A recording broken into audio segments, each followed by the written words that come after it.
What it do, what it do, what it do. Vader Games in the building. All right. Another week, another episode. Why always me? Manchester City fan. Here to talk Man City, here to talk football, here to talk rivals. It's going to be a nice show. It's going to be a really good show. A lot to cover. A lot to cover. And in a traditional way, if you're new to the channel, you know what you have to do when you're new to a channel. You subscribe. You hit that like button. If there's any element that you happen to encounter and see that you like, hit that like button. Subscribe so you don't miss future shows. Share if you want others in your circle to know about this. And if you're a returning chat member, if you're a returning panelist, spread the word. I'm humbly growing the channel. Let me get to 200 subscribers. We're almost there. We're almost there. I've been doing my thing recently on doing a few features. I've been holding my own, guys. I've been holding my own. Support your boy. Help me out with the channel. Now, you see the topics. We got to cover it. A little bit of past game results, a little bit of a preview, and obviously a lot of quality discussions are going to be taking place. God willing, I'm going to have some panel members to be able to interact with. If that's not the case, I'm going to be talking to you in the chat. But first things first, my peoples come first. Subscribe, like, share. And I got to do a proper intro. You know your boys out here in Toronto. Let me share a little bit of the Toronto love, Toronto scenery if you've never been here. Check.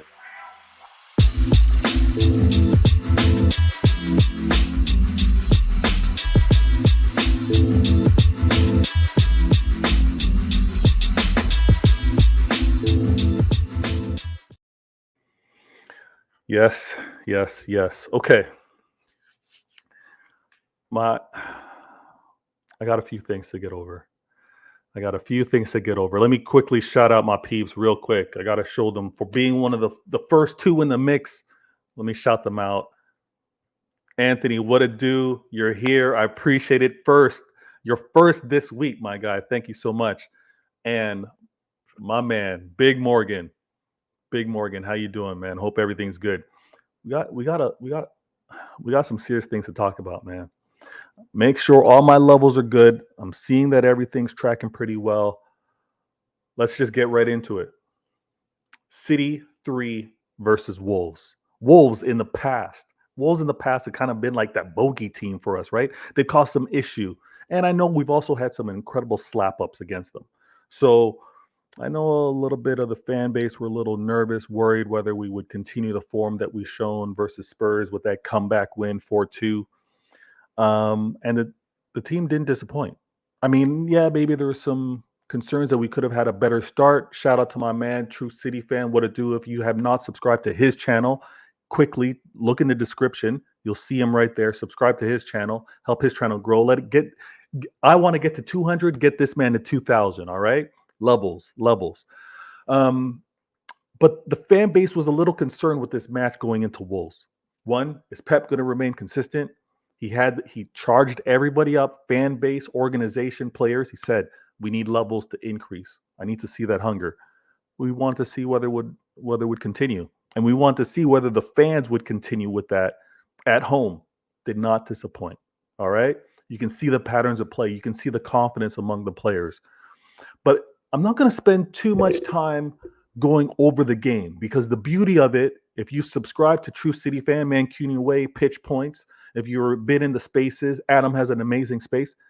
If you're dialed in, if you're connected to my peeps, you would have ingested all of that already. You would have been in the mix. You know what went down. I'm not going to revisit that, but I'm going to give you my perspective. All right. The City 3 versus Wolves could have easily been 4-5. Right? Easily it could have been 4-5.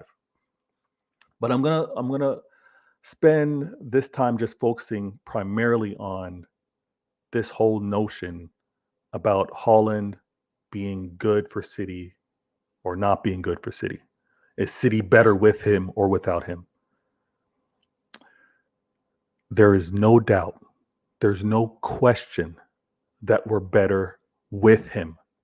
Now, if you want to argue that some of the players that we let go and maybe the full balance that we have as a team, you want to question that, go ahead. We can have that conversation. But the acquisition of Haaland, Erling Haaland, there's no doubt. The man's nice. And the man's made City a better team, 100%. No doubt about it. We're a better team with him. The defenses have to worry about him. They're not having comfortable nights of sleep before matches against City and him. There's no doubt. Other teams are game planning against him. And you know that they're game planning against him because they're talking about shutting down supply lines. They're talking about limit as many touches as he can get. He easily draws the focus of both center backs, if it happens to be a back four.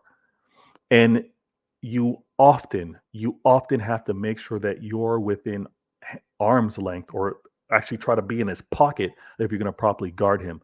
The man is absolutely dangerous. Patrick, always with the violence. He goes, please speak on it. That fraud, Rory, is back talking BS. Hey, I haven't seen the latest. True City fan, Patrick, I have not seen the latest with what that man has been talking about, but we know his game. Unfortunately, he is fraudulent because he talks for clicks.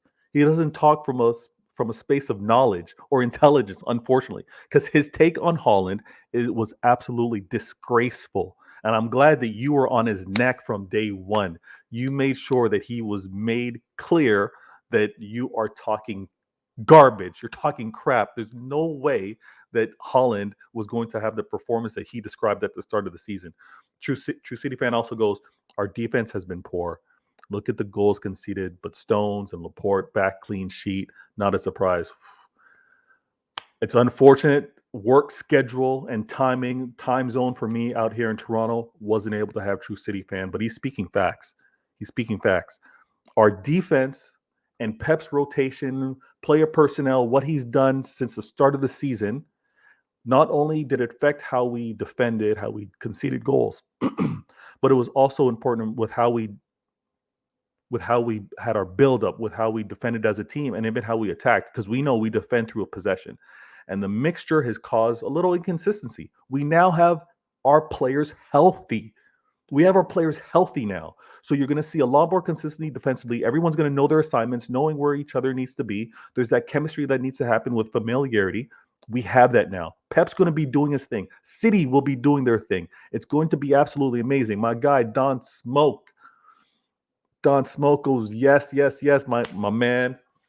Hey, we're going to be you see the topics. We're going to be going through a lot. And truth be told, I'm going to have some panel members. If it's at all possible, if you can join, cool. If not, I see you in the comments. I appreciate it, my friend. Big Morgan in the mix. He goes, we are so lucky to have Mr. Haaland. And I love how you said that, Mr. Haaland. He's deserved that. He's deserved to be called Mr. Haaland because the way he is putting these goals away is absolutely fantastic. I'm gonna introduce my guy, Mancunian Way. Like I said, in the description, if you have not subscribed to his channel, do that right now. You can easily just scroll down, do it. You don't have to leave the video, but support my man's channel. Martin is in the mix. Thanks for joining today, Martin. Evening, afternoon, morning. I never know what it is. Afternoon out here, yeah, 2:40 out here. Thanks for joining the show. So happy to be able to have your voice. I know you might be on commute right now. I was just talking about the match, City versus Wolves, the 3-0. Talked about, others questioning whether Haaland was the right addition to us, whether he hinders us, whether he's been a positive. I think you might have heard me backstage, but this is the funny thing is I'm going to bring this up because it's one of the pieces here. And I did this at the start of the season, and I'll be honest with you, the topics, the conversations have been so great that I haven't revisited. It's not something that I do week after week after week. And I'm also bring my man Don Smoke in the mix, big ups while I go through this. But at the start of the season, I did a goal tracker. I did a goal tracker for City, and we scored 99 goals last year. Early on, I was like, you know what? I see us scoring 100. I said, let's set it at 100 and see where we're going at. Okay. It's great. And I was reminded by Edison last week, where's the goal tracker? Where are you at, Vader? Where are things at? So I'm going to bring this up. Okay, let's go with, I got to do this first. All right. So Haaland had a hat trick. Oh yeah, before I even do that, Haaland had a hat trick. And his hat trick took him 19 games in the EPL versus the closest, the man to do it, the man to get 4 hat tricks. The record before Haaland got it in 19. And for, I don't know if you can see the screen, Martin. I don't know if you've already seen this fact, but care to guess what the previous record was? I've not actually seen it, so I'm presuming it's Salah. I'm presuming Mo Salah. No, I've seen it. It's Van Nistelrooy. I think it's 65 games from Van Nistelrooy. It's 65 games from Rudy Van Nistelrooy. 65 games. And you know what Haaland did? Haaland did it in 19. He said, I need to remind you guys, I'm not a problem. I'm not a problem at City. There's no way that 4 hat tricks in 19 games is a problem at Man City. Because not only that, it's not like the man's only scoring hat tricks. The man's scoring goals throughout the year. But the man did it at 19. And what I love so much about this, and I'm going to go to the comments, but what I love so much about this is that it speaks to how the team maybe had to be reminded periodically, but how they're looking for him and how they know that he's a weapon. Because you don't accomplish that type of achievement. You don't get that many hat tricks. 3 alone would have been fantastic. And correct me if I'm wrong, I believe the 3 hat tricks happened in 3 games in succession. I think that if my memory fails me, I think it might have been 3 hat tricks. 3 home games. 3 home games. Yeah, 3 home games. So another home game, another hat trick, because we played Wolves at home. I absolutely love this stat. I'm gonna go to the comments. Let me shout out my guy. True City fan goes, oh, before that, they showed you some love, Martin. Don Smoke goes, oh, my bad, I missed this. He goes, why always me? Get your meals ready, everyone. Yo, trust me, if you guys can sit down, make yourselves comfortable, put your feet up, have a nice drink, have a meal, no matter what time zone you happen to be in, and let's have a nice conversation. I learned from previous shows, when I've had these fantastic panel members, I was restricted with an hour of time. I don't have that restriction now. I am going to try to keep this show concise, but it's not going to be like I won't be rushing through it. So let me also go to Big Morgan goes, hello, Martin. Some love for Don Smoke as well. Evening. True City, he goes, even True City fan goes, Boovy, the City fan sat there and let Rory run his mouth. That was embarrassing. We need to stop allowing other fans talk ish about City. True City fan Patrick. Go ahead, Martin. Can't prevent it. Because as you know, going on a certain channel, they just won't have you on. You're right. It's their channel. Their agendas. There's nothing you can do. It's their channel. And I know me and you have spoke about this privately later. It's a sad state of affairs, and that's the way it is, sadly, at the moment. Like I said, when City win, they get 9 minutes. When they get beat, it's a 55-minute show of just slagging off City. So, listen, it is what it is. You know, it is what it is. You can't prevent it, sadly. And I mean, you got to pick your moments, and that's why I do love, and I do love the energy that True City fan brings, because he as well gets the invites and he features on some other channels, and sometimes not. Actually, the other channels aren't so heavy-handed with regards to the kind of like City hate, because no disrespect, Terry, KJ, they have a fantastic show, fantastic channel, but they're United fans. There's always going to be that United protection and being territorial and guarding things. They're never going to get crushed, right? I would be surprised if they ever had a show where City fans outnumbered the United fans on there. But we always need to represent, and for Boovy to be there and let the talk go on and not check them, that's unfortunate. But let's always, on our platforms, like you do, Mancunian Way, like you do, True City fan, Don Smoke, when he's on HH's show, he handles his, and obviously Pitch Points. we do our thing. And for City fans to be able to find us and get that content is absolutely amazing. I'm going to also point this out as we go to the goal tracker. And I'll admit to you guys, I haven't reviewed it in a while. And let me see, when was the last time I updated this file?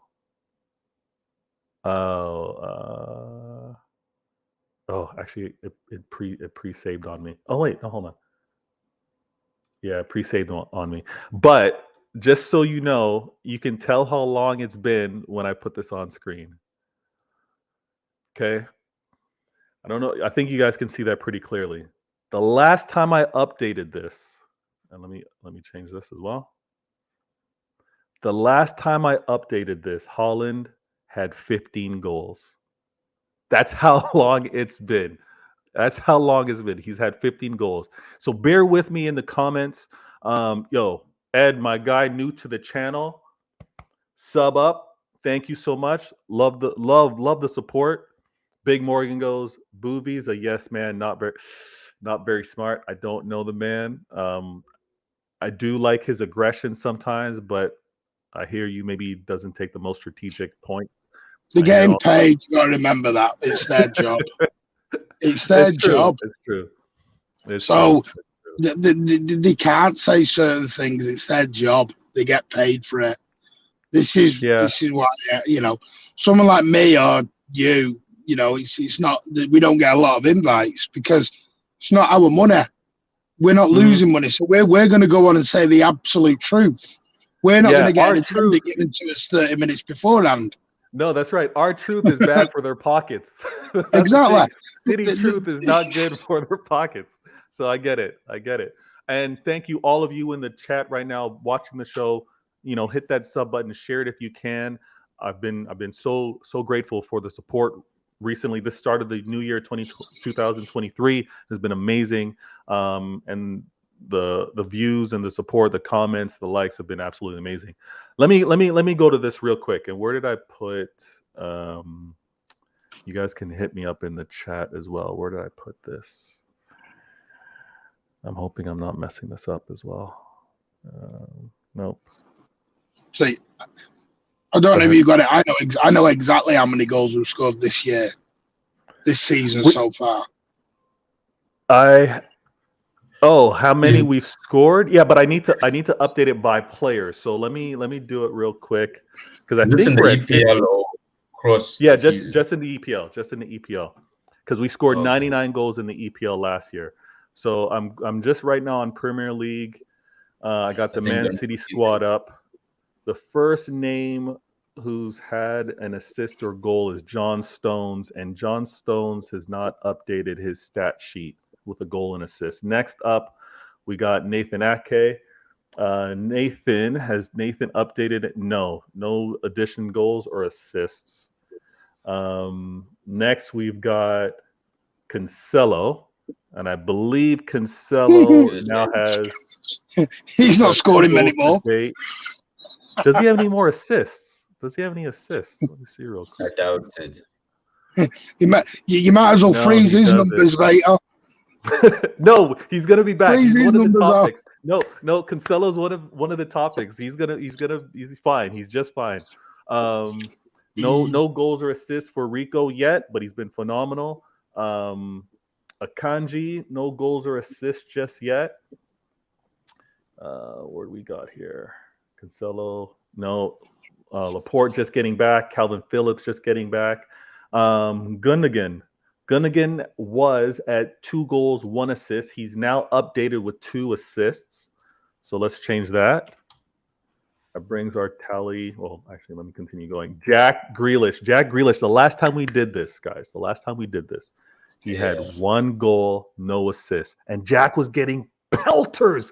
Jack was getting talked about. Get him out of here. He's not good enough. The 100 million price tag. Hey, no one deserves the 100 million price tag. I'm not going to kill him for it. But hey, whether he's listened to it, whether Pep's got into his ear, whether he just recognized, man, I just need to play with freedom and not worry about making mistakes. The man has been doing his thing recently. We got Jack currently at 2 goals, 3 assists. So let's update that for Jack. 2 goals, 3 assists. And in all reality, that third assist could have been 2, and Jack could be at 3 goals because he had a clear on goal. He squared it to Haaland. The rest was history. So let's keep that in mind. That's fantastic. Rodri, last time we had no goals, 3 assists. Rodri's now at 1 goal, 4 assists. The man's doing his thing slowly but surely. I think I'm going to hopefully be able to highlight this later in the show. But the pattern of play, and you guys have probably heard me say this tons of times, but I love looking for the pattern of play. And what I've been seeing recently is when that ball's been getting on that left-hand side, especially with Jack, I'm seeing Rodri kind of creep up closer to that 18-yard box. And most recently versus Wolves, he took one of those outside shots. We can see more of that. And even his flick over, his little flick over passes, lob passes, we can see more of that. It's going to be fantastic pressure to put on the defense. But Rodri is now at 1 goal, 4 assists.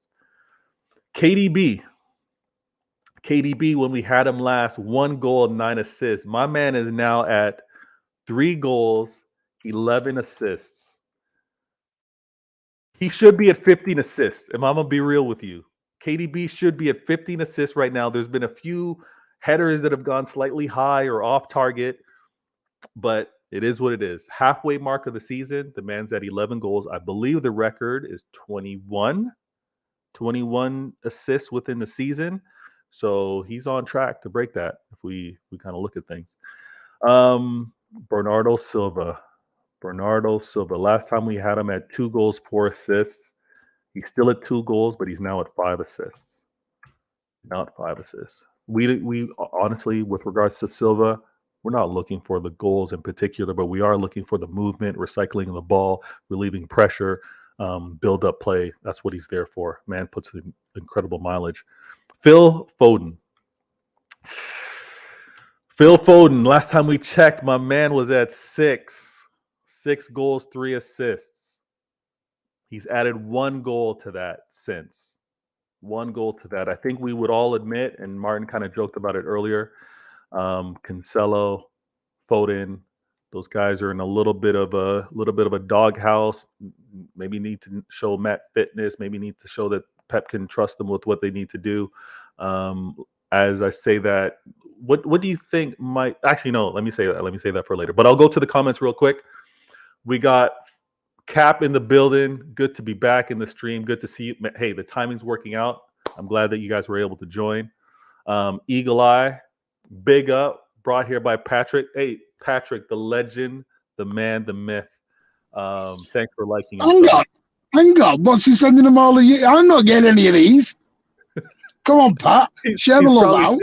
He's probably sent them to you already. You with the share the love, Pat. Hitting that milestone. And shout out. Let's continue.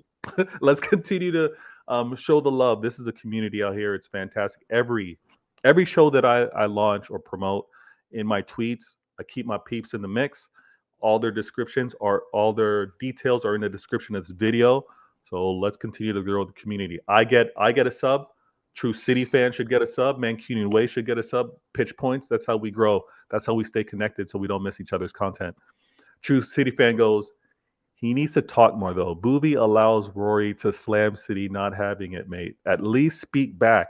I also watch his channel, but just not happy with the Haaland video. Hey, I got you. And you know what?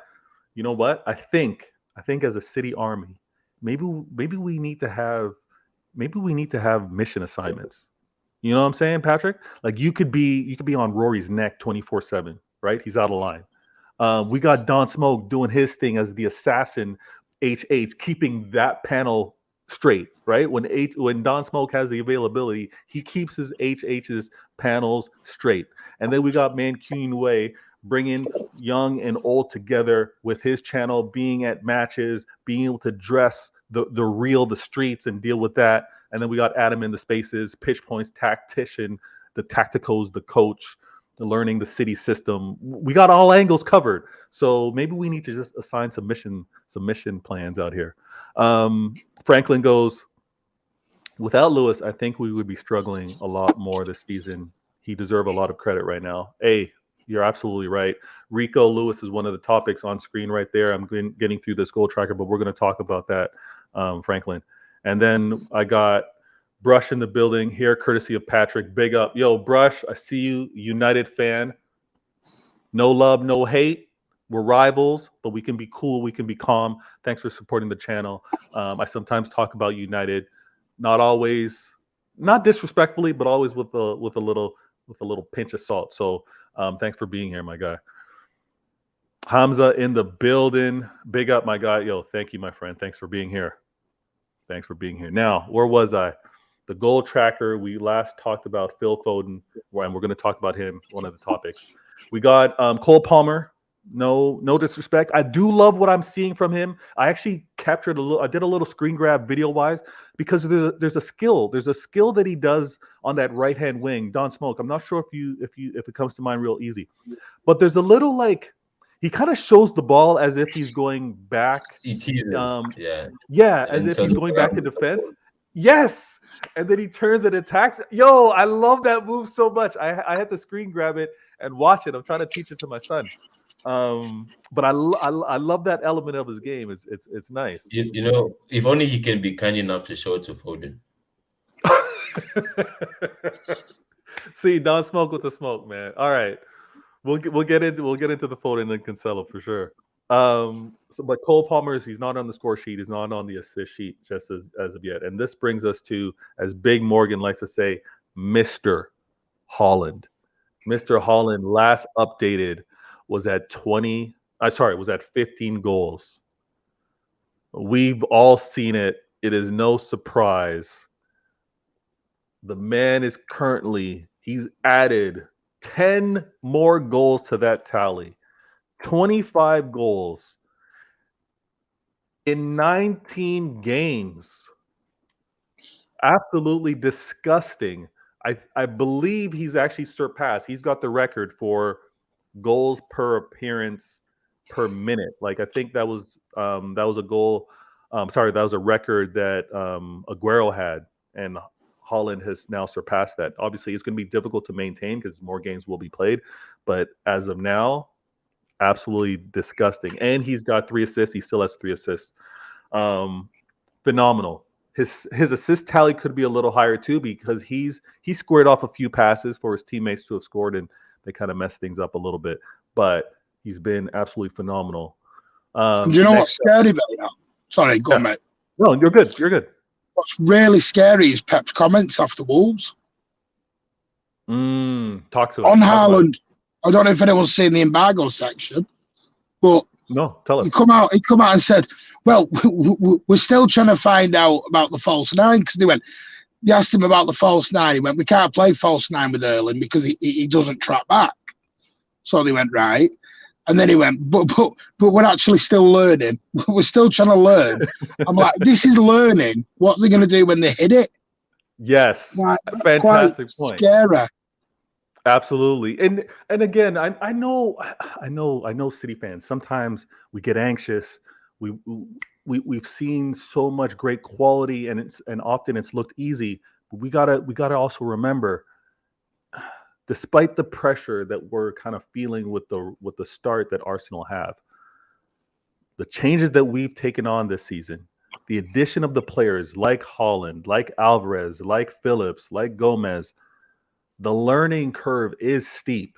It is steep. We can't forget how difficult it's been for Silva and Cancelo and Rodri in past seasons. Even Mahrez, when he joined us, it took a while to get up to speed. These are players that we obviously are counting on, but we got to remember it's going to take a while for that. If you've played Ultimate FIFA, for that chemistry, that green chemistry lines when you build your team, it's going to take a while for that to gel in, and we're getting there. We're getting there. We just need to remember, you see an opportunity, take it, be aggressive. We're seeing that from the team. I love what we're doing. Now, Alvarez, he's been phenomenal. He's another killer up front. When he sees goal, he doesn't stress. There's some players, when they get onto goal, it's kind of like, oh, what do I do now? When you watch him, when you watch Haaland, and more recently, when you watch Mahrez, there's a calmness. There's almost like I'm in my calm space and I know exactly what I do. Time and space almost slows down. I want Jack to get there. Jack still seems a little antsy when he gets in that box. What am I going to do? Shoot, take it on my left or shoot? But when we see Haaland, when we see Alvarez and Mahrez, There's that calmness. And Alvarez right now, last time we updated it, 2 goals, no assists. He's now at 4 goals. He's got no assists. But one thing I want to note of is that him and Haaland working together has been fantastic. That little combination press that we saw in that Spurs game, I think we're going to see more of that. It's going to be situational. It's not something Pep's going to just repeat or spam, I should say, week after week. But that combination is going to be deadly, man. What a problem to have. Don Smoke, what a problem to have when you have a World Cup winning player in Alvarez and a Haaland to have to try to negotiate how to play them and what kind of rotation to have. Would you be stressed as a manager if you had those 2 players on your team? Yeah, but it's good stress because you have stress of, okay, who would I want in those positions? Rather than us stressing of, okay, we don't have a finisher. We have 2 guys who can't finish, like at Liverpool, right? So both Klopp and Pep are stressed, but about different things. They stress about... Yo, sorry, I shouldn't have laughed. I should have waited for the punchline, but you had me. Go ahead. Right. So, yeah, I think the scary thing, and Martin just touched it, we still haven't clicked yet. Like, Pep's still looking for the perfect combination, right? And we're slowly getting into gear. He's slowly getting it. Like, if you see, it's getting better, especially with the balance side of things. Like, if he's tried things at the back, I think now at the back he's getting an answer. Now he's trying combinations in the middle, right? I think he's settled in with his Mahrez and Grealish. Now it's just, okay, where do I fit in Alvarez to cater for Haaland? And we saw it against Tottenham. When it clicks, we can smash anyone out of the park. Yeah. So we're slowly getting there, and that's a good thing. I always prefer to click in this time of the season than early. 100%. Right? Yeah. Exactly. Because this is when titles are won and lost. Right? Titles are won. It's around this period where you actually get into those runs, not before. You don't want to click too early and then get found out. I think so far so good. I think eventually I won't be surprised if you start seeing more of both of them playing together. We're slowly getting there. I agree. All right, let me do this real quick before I'm going to do. Yeah, I think the Alvarez thing's really. I think the Alvarez thing's really intriguing. It really is for me because it's quite clear to get Alvarez in the team, we've got to drop a midfielder. I think that's going to be the game plan. The trouble is, it's who you drop. Yeah, and when you drop a midfielder, it's also on, well, how do you run that formation? Because... Well, I mean, I started thinking totally different the other day because it was just something I was looking at. And I know you've all seen it in the group chat, but I was like that. I went looking at everything after Wolves and I thought, right, I'm going to do some proper in-depth looking at this. I think it was after our show when everyone was banging on about Saka and bringing in wingers and left, right. And I'm like, how would you get wingers into this? I don't know. I don't know how you do it because you got 9 midfielders, literally 9 midfielders. That's without bringing in a Bellingham.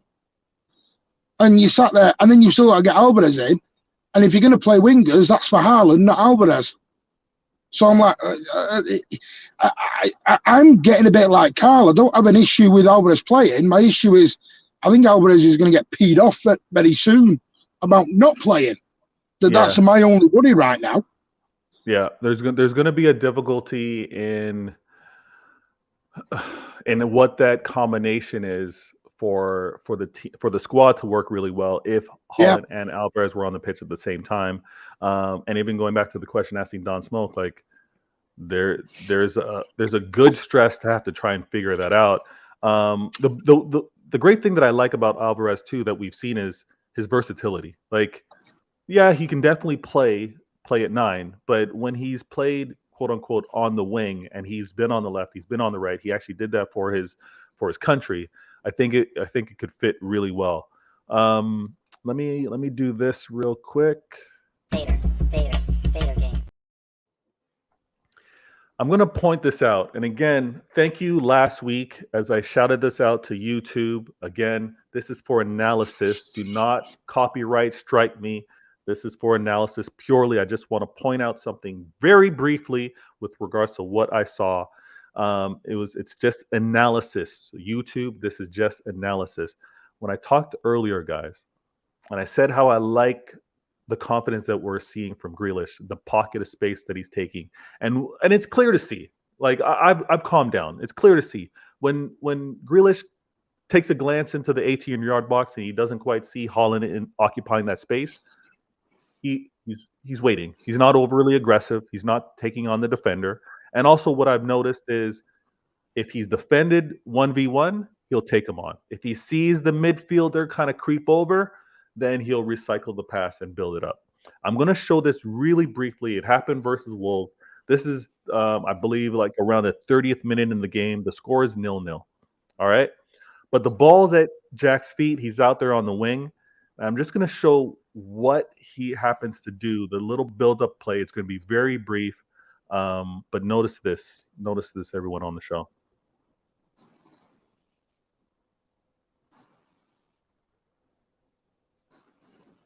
So Jack sees that he's not going to make that move within the 18-yard box. He also makes it a point to then lay that off to Rodri. And what I said earlier with the space that Rodri happens to be occupying, him getting into that 18-yard box and him actually forcing that keeper to have to worry about an outside shot is a great problem to have. It's another wrinkle that we need to exercise. I know that Pep doesn't like too many long shots, but with that amount of space that Rodri had, defenses falling back, take that shot because they're going to step up next time, and then you can lay the ball off to a midfielder. You can lay that ball off. Did you see what they did second half with Grealish? Talk to it. They basically stopped him doing that in the second half. Because, I mean, I was just sat and at one point, Jack receives the ball and all of a sudden he had 3 Wolves players around him. 3. And I'm like, they've clicked on this now. Yeah. And this is, and to me, that's the problem with Jack. If Jack's to me, you know me, Jack's always done this, but people have only just started seeing it, is that Jack attracts attention. And when you've got 3 around him, he can't go anywhere. There's no ball out. And that's why sometimes we have to go backwards because they don't just double team up on him now. They were triple teaming him. The trouble is, yes, that leaves space in the middle, but the trouble is Jack's then got to go back, or whether it's Mahrez even. It's whether the opposition. I suppose we've got to be quicker playing the ball. Maybe I don't know to stop that happening.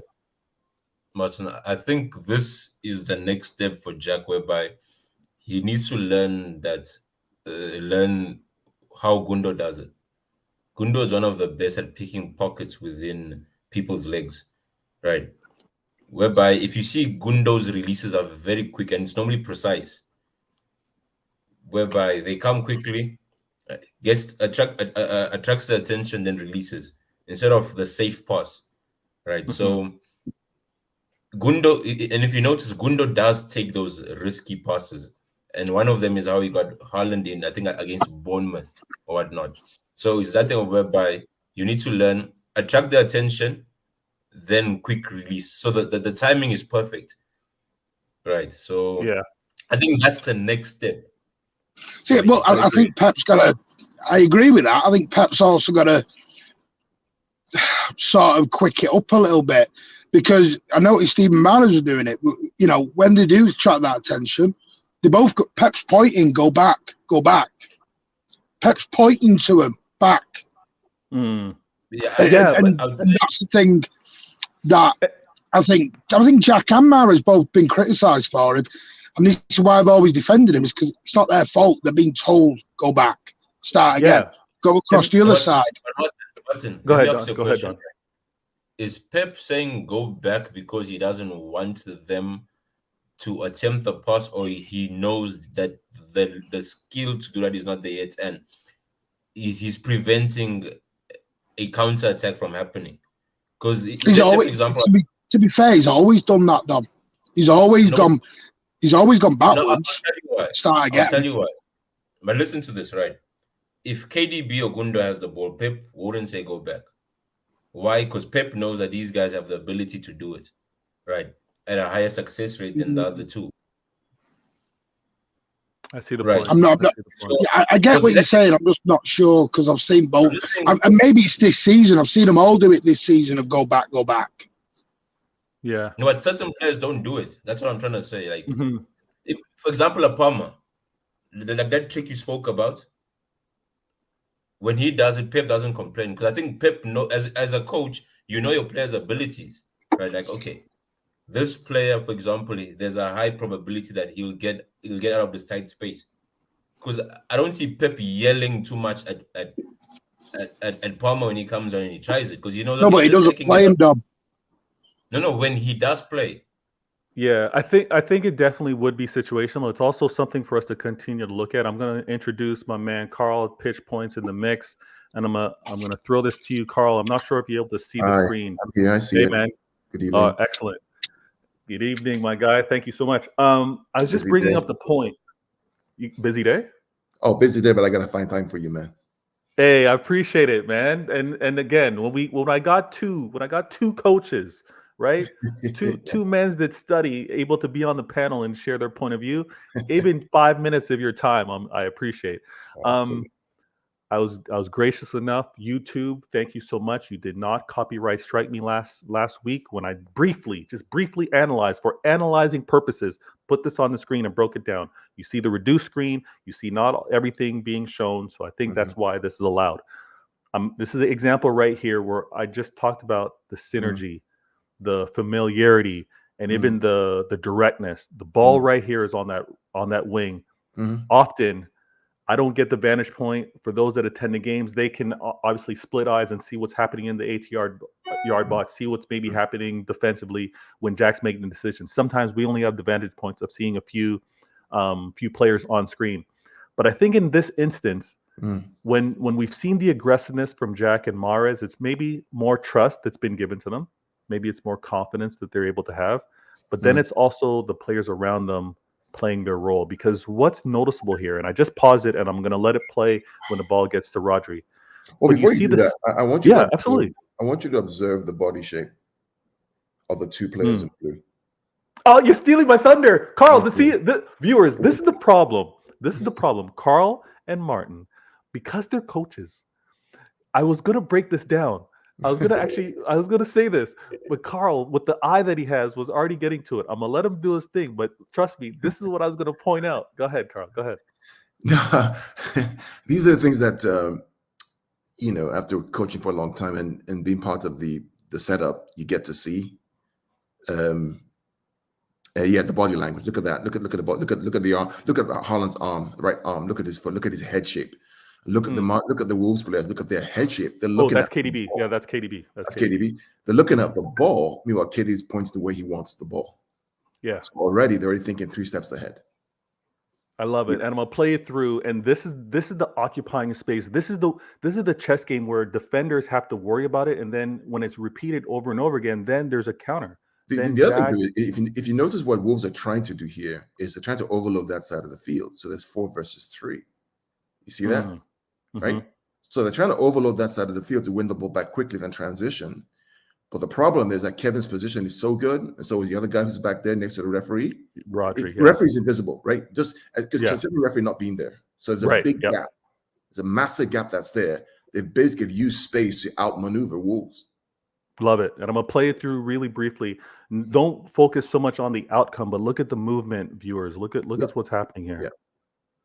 There you go. Was Rodri. So Rodri takes the shot, but let's think of a reverse pass. Let's think of him slipping in.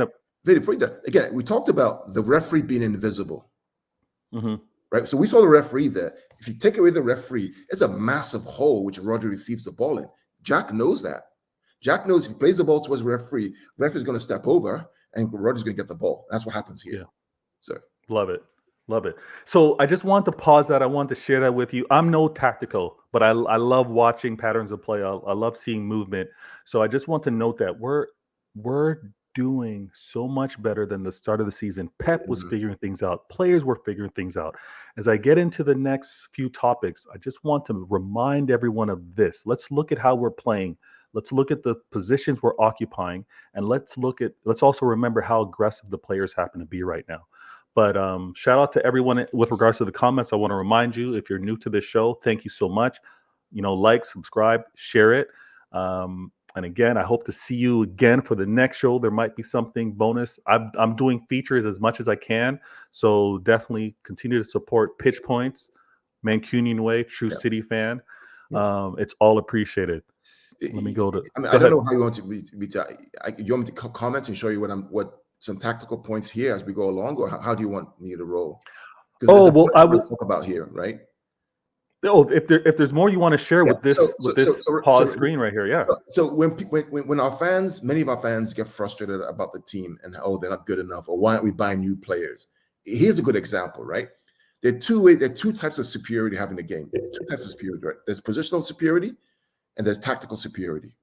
Wolves right here, right, have positional superiority. They have 7 on that side versus our 4. So there's no way in which City should have the ball. But we have tactical superiority. We have technical superiority where Rodri has the ball, and we know right now out of the frame is Riyad Mahrez on the right-hand side, staying nice and wide on the right. Right? Again, is tactical superiority is better than numerical superiority, which Wolves have here. Great point. I think I honestly think Pep's quotes after Wolves were really, really intriguing to me. Really intriguing.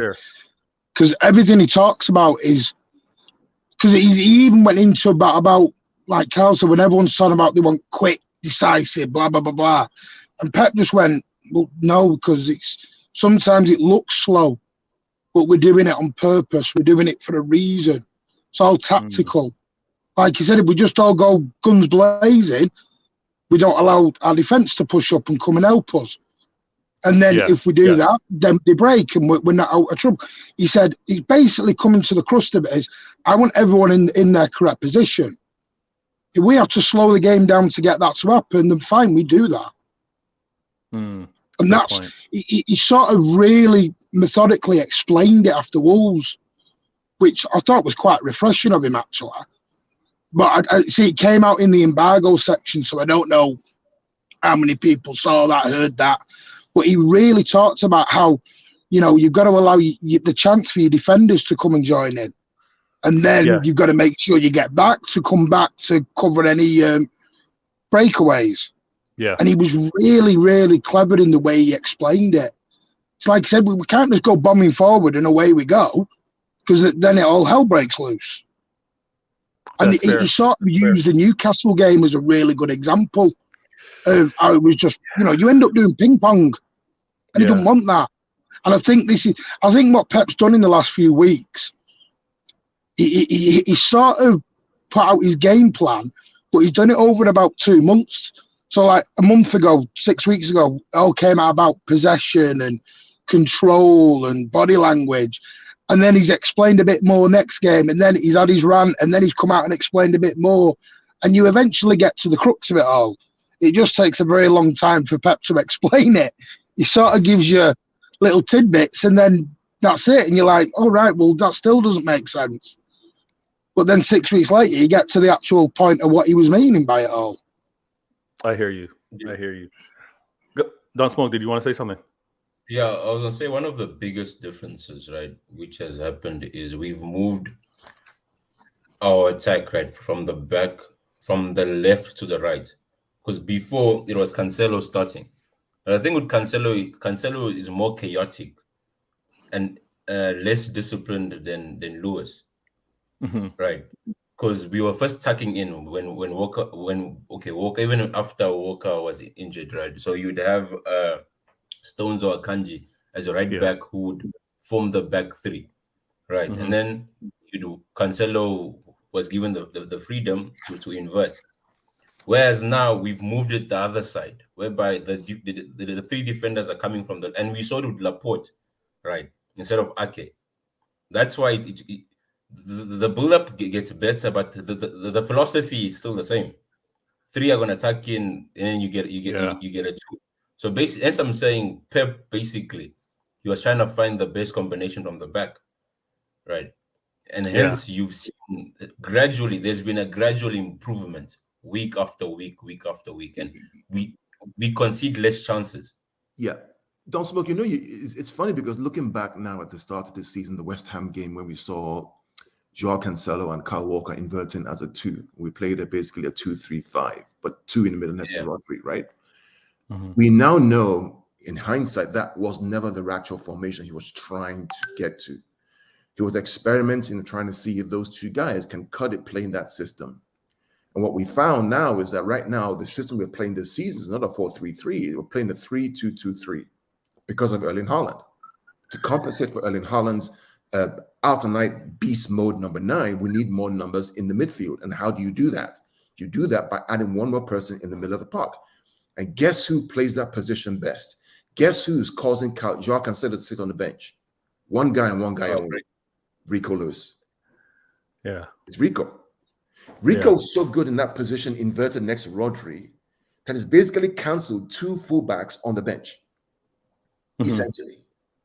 Because and to that point, Carl. If I finish, what happens now is because Rico is going next to Rodri, all of a sudden, Pep has the flexibility of playing Stones, Akanji, and Laporte, or Stones, Akanji, and Ake, who are solid defensively and can cover the backspace. Yeah. So instead of playing a 4, you have an extra person you play in the midfield to make a midfield 4. And then a front 3 of Mahrez, Haaland, and Grealish. The perfect example is Newcastle. Go back and watch that Newcastle game. Yeah. It was literally, everyone was just going and going and going. And Pep's like, hang on a minute. Because like he said in his quote, if you can do that, by all means, go bombing and off you go. But if that move does not come off, and we lose the ball, you're now all out of position. Yeah. You've lost control now, and they're just going to come at us. Martin, to your point, Martin, that game was clear to us that Walker struggles in that inverted position, which Rico does. And this is what I was going to say. One small thing, Vader. One small thing. Yeah. Stat for you: City have scored 30% of the goals against Newcastle in 19 games, by the way. Just That's a fantastic stat because they've been sound defensively, but obviously our game against them was a 3-3 draw. Now, the point about Walker and Cancelo and Rico, and let me just get into it because these guys are fantastic. What I had here on screen was just really briefly. I didn't pause it at the time of when KDB kicks the ball because when he does, Haaland's not even in the screen. Goodness me, what a ball! Yeah, absolutely. When KDB, before he at the minute second where he makes contact with the ball, Haaland is not in this shot yet. All right, and again, it's the TV view and all that stuff. But what I want to emphasize is, and you can kind of see the ball right there between the keeper and the defender. It's now still elevating. But look at how Haaland charges into that space. This is the danger that this player has. And when you have players, not just KDB, we have to remember this. KDB can't be the only player with that green light, with the freedom, with the freedom to express that pass. We need to see it from others. Yep. But what I want to emphasize is the way that Haaland charges onto this ball. Granted, Grealish is back post; he's there. But when you have a killer, and a killer in the sense of the game, when you have a killer like Haaland, a shark, he sees that ball is blood, and he's attacking it. Let me play this to the goal point. Before you go there, Vader, again, you show this frame. I want to talk about this frame, right? Okay. So there are 4 people that led to this goal. Number 1 is 5 people. Grealish gets the ball out wide. Remember I talked about the overload 4v3, right? Yeah. Through the referee to Rodri. Rodri knows that Riyad Mahrez is wide right, alone, by himself. Switches the play. Now notice where the Wolves players are next to Kevin. They're next to each other. You know why? because they're trying to double up on Riyad Mahrez. Yeah. Riyad fakes to go right? And when he fakes to go right, they think he's going to come back on his left foot like he normally does. That's why they're doubling up on him to stop the inverted play. He gives it to Kevin, and Kevin now has all the space in the world. Yeah. If you guys, for those of you that don't see it, I know City fans, you've probably seen this already. Watch the highlights, Rivals, if you're tuning in briefly. Mahrez gets the ball. It's a switch. He feints like he's going right, and then he does like a chip pass outside foot with his left and delivers that ball to KDB. KDB doesn't touch the ball. KDB's first time. First time ball, and he puts it into space. Watch Haaland attack the ball. Ooh, bang! Kills it. I want to see more of that. I'm okay when they want to talk about KDB spamming crosses. He can spam crosses. When you have a man like that in the middle, Jack is already celebrating arms wide because he sees Gundogan is celebrating as well. They love to feed You know why they're this guy. celebrating? You know why, Vader? Because there's a shot I saw about this goal where Erling Haaland is up in the air, right? Now, the guy who is supposed to mark him is 6'3". Clear. Yeah. The guy who's 6'3", whatever his name is looking up at Haaland. The keeper is looking up at Haaland at the point of impact. He jumps probably maybe 7.5 foot in the air. I mean, in total height to connect to that ball. Absolutely incredible. Absolutely incredible. And us missing a 9. I'm not even saying to the level of Haaland, but us missing a 9 that's going to be attacking balls like that, we've missed it. It's taken a while to adjust, but trust me, it will be the synergy will be there. It will be instinctful. And I love to see that for our club. We should all have, City fans, we should all have the confidence to know that the better style of play will be coming out of our club moving forward. Let me do this quick transition here because I want to get into the next topic. Thank you all for supporting the channel and being involved. I got to get cleaner with this. All right. Vader game. All right, we got to talk about this, guys. My man Rico, he came off the pitch. I'm going to rely on Martin in this instance. I'm going to rely on you all because I haven't heard anything. Maybe you guys have, but I know Rico was taken off the pitch. I believe it was just to prevent him from not taking on any more knocks or potential bumps or bruises. But have you heard anything with regards, like, did Pep take him off just to protect him? Was he injured? What's the word around Rico?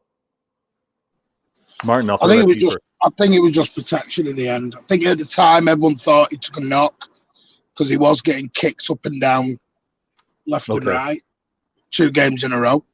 But yeah, I think it was protection in the end. Obviously, I think we'll find out more in the press conference tomorrow. I presume it is, or whenever it is. All right. Yeah, but other than that, I mean, Friday's going to be an interesting team. Hey! Whoa, Martin. No, I'm just saying. I mean, Rico's a breath of fresh air. He really is. He's part of the reason. Somebody wants to throw a hissy fit left, right, and centre, but let him do it. I don't care. Okay, well, I'm glad to hear that it was more preventative. It's precautionary. Pep looking out for the young 19-year-old, the youngest to have scored in his debut at the Champions League. I'm happy that that's just the case because we're definitely going to be relying on his skill set mentality moving forward. To go back to what was said earlier, Walker did his thing inverted, but you can see his limitations. Defensively, you can kind of trust him more, but offensively, picking the right times to run, opening up his hips for some of the passes, like just his decision making, there's lacking there. But then you got Cancelo, who can do anything with the ball, who can do anything with regards to a pass, but you have his doubts with regards to occupying the right space, sniffing out threats and being able to prevent them defensively. What we've been able to see is Rico encompassing both of those better than the two of them. I'm not saying that neither of them will become good and be able to do those roles moving forward, but we've seen Rico take that on. Maybe it's because of the tutelage that he's been having coming up through EDS, but he's been a natural so far. So we give him the role, and it's been fantastic. Again, we're not bashing Walker or Cancelo. I mean, what Vader mentioned about him coming through DS. Let's be clear. When Guardiola joined City, Rico was how old? 11? 11. Yeah. So Yeah. I coach kids who are 11 years old, and we're coaching them the city way, right? And they're all playing inverted. They're all touching the ball. He's grown up as part of his DNA playing that way. So it's no surprise that he's playing in a system that he's familiar with, which the academy played, the 3-box-3, so he knows how to play it. Walker came from Tottenham. They didn't play like that. He was a bombing fullback back and forth. He has to learn this new system as an older guy, so he won't be as good. It's just human nature. Yeah, it's not saying that he's not capable of learning a new trick as an older player, but we've seen how quickly, Rico's gravitated to it. And I think what's unfair, Walker's never been the best, right? If we're honest about it. And one thing about the midfield, especially in such areas, and you've seen it with Phillips, right? If you're not sharp, you're gonna get found out in a Man City DM position. Yeah. If you're not at your best, you're gonna get found out, and you're gonna look worse than you are, right? So, and that's what makes Rico much more impressive, because for his age, to have such composure and awareness, and that, I think that's what actually impressed Pep the most. Because, man, people are pressing you, and you lose the ball there, it's a counter attack. It's most likely a goal scoring chance, right? So that's a fantastic point. That's why I don't even blame Walker. Like, it's not part of his arsenal to be in such areas, right? That's what makes Lewis much more impressive when you put that into perspective. Hey, I absolutely agree. The two, and you guys correct me if I'm wrong, I think the two most difficult positions for us at City, the complexity and what's required of you, is Rodri's role, and in this case, the inverted fullback for Rico. They have to not only be aware of the build-up play, the defensive responsibilities, sniffing out threats, but then also what they do with regards to attack. It's so intricate in the way they have to feed off each other. I think those are the two most difficult roles. And then one could argue the responsibility that Silva kind of has with regards to how much he has to cover with regards to the pitch. But I love to see that combination of the two of them have. And Phillips, I remember, like I said earlier in the show, I remember how difficult it was for Rodri to get up to speed. He had to fill the shoes of Fernandinho, which no one could really fill, but he's gotten it into his own. Phillips, we know you need time, but you also have to pick it up, man. I know you've been injured. I know you've been slightly overweight, but all those things you got to fix up, man, because you're going to be needed. Rodri can't play every game. Stay away from the burgers, bro. Stay away from the burgers. Now, we got to get into this one, and I'm so happy I got this panel. Because I'm a fall back. I'm a lean on you guys with regards to information and knowledge. Foden, Cancelo. My topic here is they will need to be trusted moving forward. We can't abandon them. It's not like they're going to be shunned. It's not that they won't be needed. I want to stress Foden, Cancelo will be trusted moving forward. But Martin, can you make any sense to the form that we're seeing from Cancelo, some of the things we're hearing out of his camp? Same thing goes for Foden. I'm gonna throw that to you first.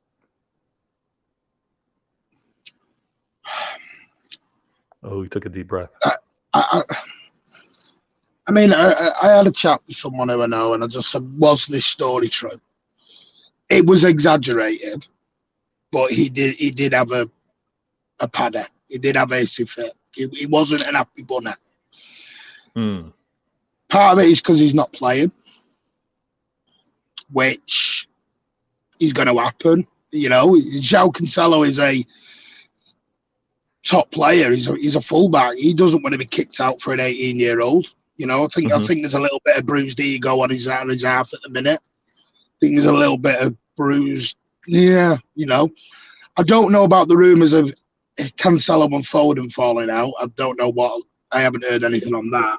You know, they just made the rumours. But I know Cancelo. It came out yesterday. Apparently, they had a big, massive falling out. I don't know where that was from, but apparently, Cancelo did have words. I don't think he phoned his agent in the tunnel like it was exaggerated, from what I understand. but he's not happy, which he's not going to be. And if I had to put money on it, I don't think he'll be here beyond this year. I think he will be gone in the summer. Really? Yeah, I do. If they can get a fee, it's the trouble is when it's someone like a Cancelo, or it's not like Walker. Walker, you've got 18 months, and then I think we'll release him off to Sheffield United to finish his career. With Walker, It's a nice ending. You can sort of, there's 18 months left. With Cancelo, he's what, 27, 28? He's still got plenty of football left in him. Yeah, I believe he doesn't want to be sat on the bench constantly. He's sort of in the Gabriel Jesus mould now of what do I do here now. He's coming to the prime of his career and he's out the team. And right now, there's not a lot of where do you get in? Because like Carl said, the system doesn't suit him. But he likes to go bombing forward, and Pep don't want that. But here's where it's a little difficult, and this is going to you, Carl.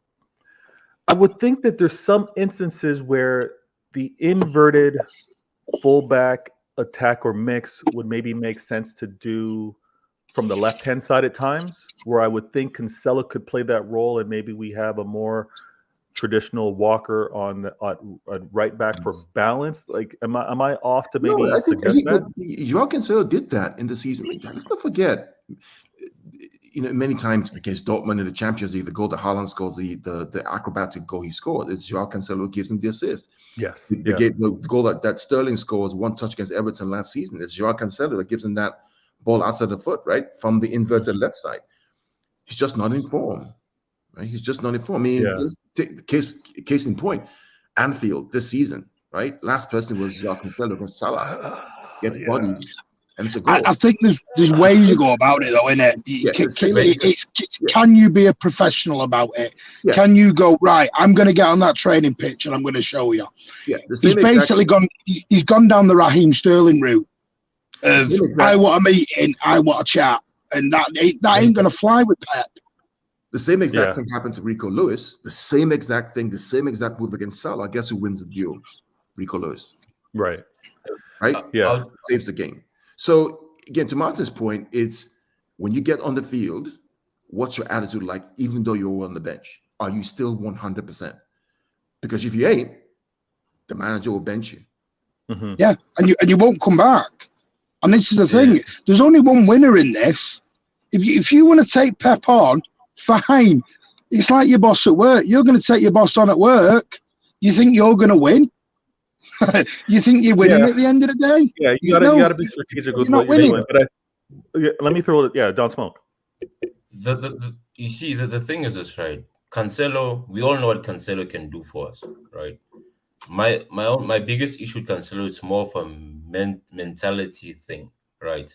Where I always find him soft in the sense that he's one of those guys whereby he's a confidence player. It's either he's going to have a very good game or a bad game, right? Another thing is, in a Pep team, Pep wants consistency, right? Give me a 7 out of 10 weekly, then a 9, 10, then you drop to a 4, a 3, a 2, but you still expect to start, right? Because with Pep, no one is guaranteed a starting spot unless you Messi. He's always said it. Like, unless you Messi, you need to fight for your place and show me why you should play, right? So for him, is that thing whereby he knows he's good enough to play, but at the end of the day, if you're not producing the goods in elite sports, you're only as good as your last performance, right? So another thing is, the reality is the kid is outperforming them, giving us. This guy's cost us 6 points, 2 games where he's made 2 blatant mistakes, and now the thing is this: in a title race, the margins are very thin, right? Would you want, let's say, for example, last game of the season, 3 points, right? You need 3 points, and then someone makes a stupid error, and all they do is they pick up their hand and say, "Sorry, it was me." Who cares, man? Like, you see, so concentration levels is that thing. It's similar to a Gomez or a Kanji at times, whereby he gets brain farts, but they're very costly, right? So you must understand, Pep is a perfectionist. He wants you to be on it the whole time. Yeah. And that's why you see your Grealishes, your Mahrez are playing week in, week out, because he knows I'm going to get a solid 7 out of 10 weekly from these guys, right? So at the end of the day, I always say no player is bigger than the club, right? No Right. player is Facts. bigger than a club. If a club thinks they can get better, and we've seen it so many times. Look at Sterling. At the moment, it's only the boys who went to Arsenal who are smiling, but everyone else who leaves the club normally comes back. Look at Sané giving us weekly visits for no reason. Oh, there's a reason, but yeah, it's not but gonna happen I'm for him. saying, No, I'm just saying. I think he's trying We to know. hey guys, don't forget about me. Do you want me Like, back? He's the flirting. grass ain't always greener, and I think hence Pep. That's why I love Pep. To be a top manager, you need to be ruthless. Whereby guys, look at Klopp is struggling with this, whereby he has players underperforming but still playing week in week out, and you can see that's why he's stuck in the mid-table. To be a top manager, you need to be ruthless. Whereby guys, yes, I understand you gave us this last season, but it's a new season. We need to start again from scratch. As a player, and thank you, Adam, for being in the mix. I see you, my guy. But as a player, if you know that my merit is what I'm going to be judged on, there's no questions. There's no if, ands, or buts. Everything's clear. I know what I need to do. I would be really disappointed if Cancelo isn't looking at, I'm fighting my way back on this squad, whether it's at left back or right back, because Rico's doing his thing, but we know this is a long season. Fight, you're going to be leaned on, you're going to be asked to play a role, you're going to be asked to maybe even start or come in. Show that you can have that same form that made you or made everyone like love what he was producing. So if he chooses the other way to maybe like, hey, I'm accepting my fate, I'm not going to fight for it, then it's going to be time for him to go. No player is above the club. Pep alluded on it, definitely above the manager as well. Pep's been saying for weeks, there's players there who are not wanting it. They're not wanting it. It's no coincidence. It's all the same players who are happily to be sitting on the bench at the moment. It's no coincidence. You know, regards Phil Foden, he's got personal issues and he's sort out. That's up to him. There's an old saying: you can take the lad out of Withenshaw, you can't take the Withenshaw out the lad. You know, but Foden's in no danger to go in. He's just the club have to support him. He has to stand by and he'll get it back. Foden will get it back because he's still young enough. Yeah, I've been reading between the lines. He's a young man. He's got children or a child, I believe, and you're going to have those phases. Yeah, where I'm not, because I can tell you now the foot injury is garbage. Foot injury is garbage because there's no way you're on the bench Thursday night and then suddenly you come out with he's had a foot injury for 2 weeks. Well, what was he on the bench for Thursday? Yeah. I respect the club trying to protect him. I get it, but we see right through that. The club are going to protect him at the moment. And which is the right thing to do. The difference is he's 22, 23. João Cancelo's 27, 28. Yeah. João Cancelo sat there going, I'm in the prime of my career. I don't want to be sat on the bench. And you know what? I get it. I understand. Same as Gabby. I want to be playing. And I get that. And I respect that. But, managers can change formations. So not every player fits into that. Yeah, and the role that's asked of them. I'm gonna throw this to you, Adam, real quick. Thanks for being on the show, my guy. Not that you have to choose. Obviously, we want both of them to be up to form. But between Cancelo and Foden, what we're seeing, which one of the two would you want to see get back into the form like that? Who do you want to see back quickly between the two of them? Both of them for me.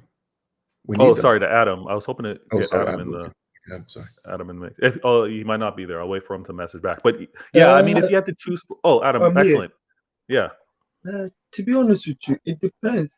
From the way that I'm looking at it, look, Foden is there, but like what Martin said, what's going off the pitch, I'd rather him be behind the scene and say concentrate on that and resolve these issues and somewhat protect him in a sense. But for Cancelo, I know this is off topic, but I don't know. One of you guys must have posted it in the WhatsApp group about Rafael Leao.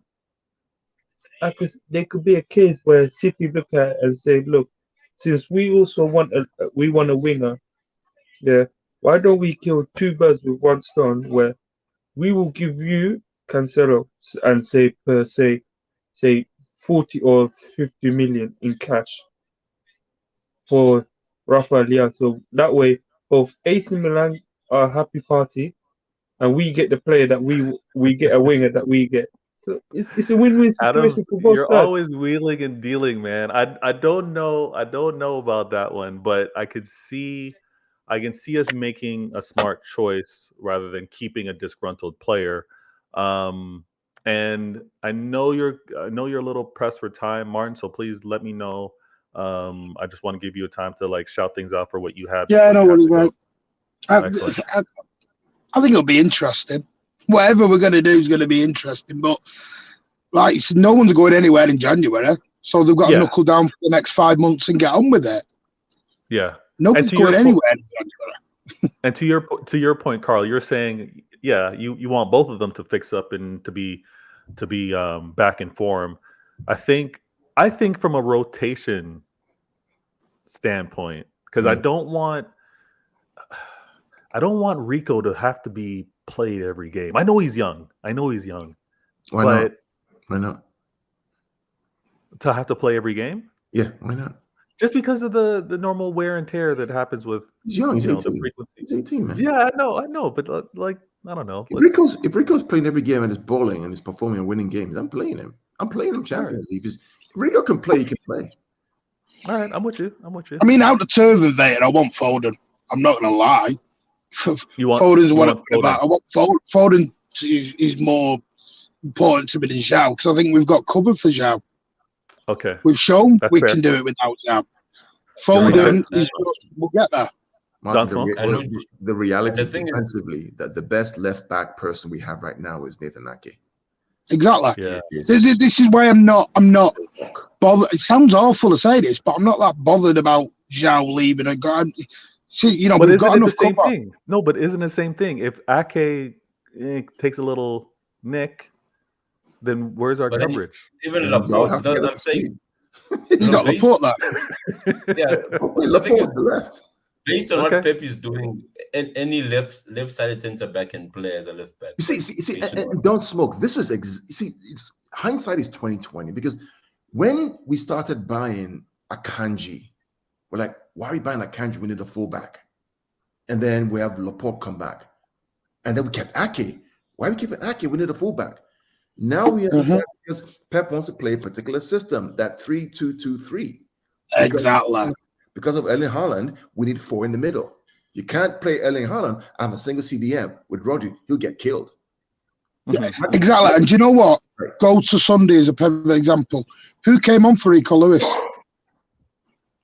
John Stones. Okay.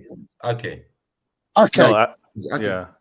But Stones played. But this is where the problem goes. I see what you're saying, Carl. No, but this is where the problem is. If you're João Cancelo and you're sat there, or Kyle Walker, and Rico Lewis leaves the pitch and Ake walks in, you're going, excuse me, that's my spot. You just whacked a left back to over there.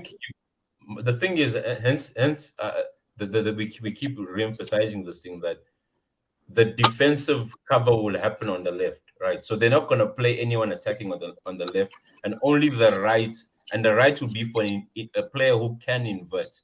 So that becomes the issue, and that's the Cancelo conundrum at the moment, in the sense that unless the only realistic position for Cancelo right now is on the wings, right? Because I don't think Pep did right now one game, right? What game was it? He played him on the wing. Yeah. Then he he kind of played Anfield at the wing. Well, he wasn't really wing. Where was it? He played wing, apart from Anfield. I think Chelsea first half. Chelsea first half. Yeah. And that's all I mean. That's what I mean by the cover. The cover's there. And that's where I think some of the peeved offness come from. Because Zhao sat there going, what's going on here? And you know what? And I understand Zhao. But Zhao is not ability. Zhao's got to change attitude right now. He's got to fight. He has to fight for this. He goes on that training ground and he goes, there's two kinds of people who give up and people who want to prove someone wrong. Zhao's got to go into this, I'm going to prove you wrong camp. If he doesn't want to do, fine. I mean, Walker accepts a bit more. He's older. It's very hard to change a 32-year-old around when he's played one way all his life. When he's in the last 18 months, it's harder to change that one around. With Zhao, he could do. Whether he wants to do, that's up to Zhao now. That's the ball's in his court. Pep was probably said to him, "Ball's in your court now, lad. You got to show me in training. Here we go." And if he doesn't want it and he wants to sulk, then he'll leave. It's simple. It's A and B. Which one does he want to choose? I'm with you. I think what a season. Halfway, there's going to be a lot asked and expected from the players, and whether it's battling back to earning a starting position or being in being the first to call on with regards to substitutions, we're going to have to see how things go. I love the conversation and I love this panel. Let me do a quick Vader game. And let me get into this because this was the thumbnail, and this is going to be a conversation, I think, for the second half of the season many times. It is official, mathematically, the pundits, wherever you look. Arsenal are the EPL title-winning favorites right now. All the mathematicians, all the calculations are showing that statistically, Arsenal are expected to win the EPL this season. Now, I've said this on previous shows, and I'm going to repeat myself.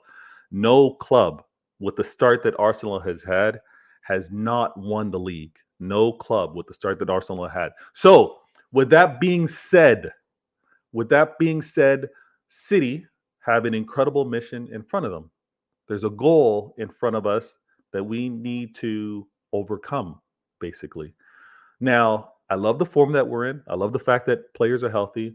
We're still going to continue to see experimentation. Pep is a mad scientist. He's a genius. So he's going to continue to do things to really get the best out of the squad. But I think the hypothesis on could this work, I don't think he's doing those type of experiments. I think he's refining things now. I think he's going to be refining the fact that he's got the healthy players. I missed this comment earlier. Big Morgan goes, Cancelo career at City is over. He said, thank God. Oh my gosh. I wouldn't go. Okay. Come on. Big Morgan, a little harsh. But to go to the Arsenal point, with them being favorites for the EPL, do you guys find it difficult to have reasonable conversations with Arsenal fans these days? Are you finding it like they've already concluded that they're winning the league? What's happening in your circles? I'm gonna start with you, Adam. You're in the trenches, man. You got the spaces on lock. You have these combos. Are Arsenal fans already claiming that this title is theirs? I remember saying to one Arsenal fan, especially because he loves to talk the I'll be most. right back. Martin knows who I'm talking about. Martin probably knows who I'm talking about. But he was talking the most absolute, sorry for my language, the most absolute shit. Yeah. So I said to him, okay, yeah, I never knew you could win the Premier League after this amount of games that we played. Because I said, this is the first time I heard that a team can win the Premier League. He said, I don't fear the City. I said to him, okay, that's your choice. The same way, yeah, after watching that game against United, yeah, Arsenal can be got at. But the issue was United were absolute shit in front of goal. So against City, I think we'll beat them, generally speaking. I think we'll beat them Friday. And the 2 Premier League games, generally, that's how confident I am.